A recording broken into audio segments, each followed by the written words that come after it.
আছে। ঈদ মোবারক। একটু পরে তাহলে বুঝতে পারবো যে কেউ অনুষ্ঠান শুনছে বা দেখছে। এটা হাত তোলেন। কেউ দেখে না? না, কেউ দেখে না। এদিকে ভাইয়ারা তো একজন তুলছে, তাও দুই হাত। তো আমি কিছুদিন আগে রাজশাহীতে হাসর অডিশন হয়ে গেল। তো আমার বাড়ির কাজের মেয়ে বিভিন্ন স্টাইলে হা করছে। তো এই হা করা দেখে আমি জিজ্ঞাসা করলাম, কি রে এভাবে হা করিস কেন? সে বলল, আপা জানেন না খো, কিছুদিন পরে এনটিভিতে হাসু আছে, হা প্র্যাকটিস করছি নু।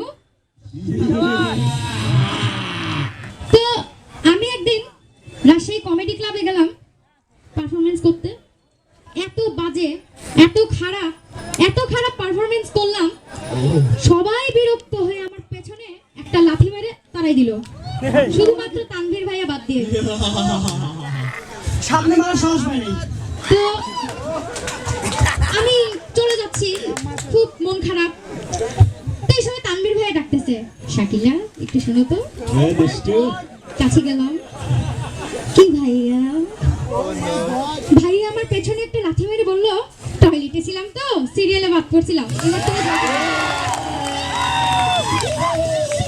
তো আমাদের এই তানভীর ভাই কিছুদিন আগে রাস্তা দিয়ে যাচ্ছিলেন, তো দেখলেন যে খুব গ্যাঞ্জাম, অ্যাক্সিডেন্ট হয়েছে। কার অ্যাক্সিডেন্ট হয়েছে, কিভাবে হয়েছে, এইটা উনি বুঝতে পারছিলেন না। তো কাছে গিয়ে হঠাৎ কান্না শুরু করে দিলেন, হায় রে হায়, আমার গার্লফ্রেন্ডটা এইভাবে মারা গেছে, আল্লাহ রে আল্লাহ। সবাই অবাক হয়ে তাকিয়ে আছে তানভীর ভাইয়ার দিকে। কেন বলেন তো? কেন? কারণ ওখানে কোনো মানুষের অ্যাক্সিডেন্ট হয়নি, হয়েছিল কুকুরের।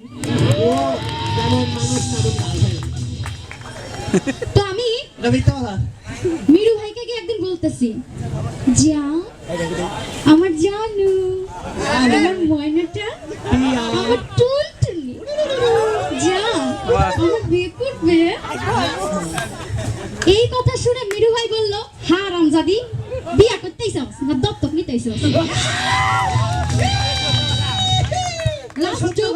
সবার জন্য একটু গান দিয়ে বলি।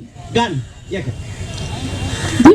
দুলা ভাই ও আমার দুলা ভাই, চলো না সিনেমা দেখিতে আজি যাই। সিনেমার নাম নাকি তোমাকে চাই দুলা ভাই, সিনেমার নাম নাকি তোমাকে চাই।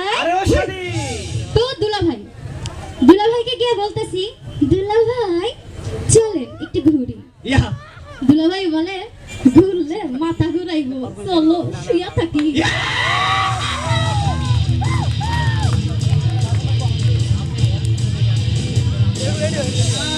ওই দুলাভাইটা কে, তাকে দেখাবো, খুব জরুরি দরকার। ওই মিরু। হ্যাঁ মিরু। ওটা তো আমার বর হবে, ওই যে এরা মিরু। হ্যাঁ লিখুন ভাই। দুলাভাই, এরকম দুলাভাই থেকে সমাজকে মুক্ত রাখা উচিত। তানভীর ভাইয়া, না,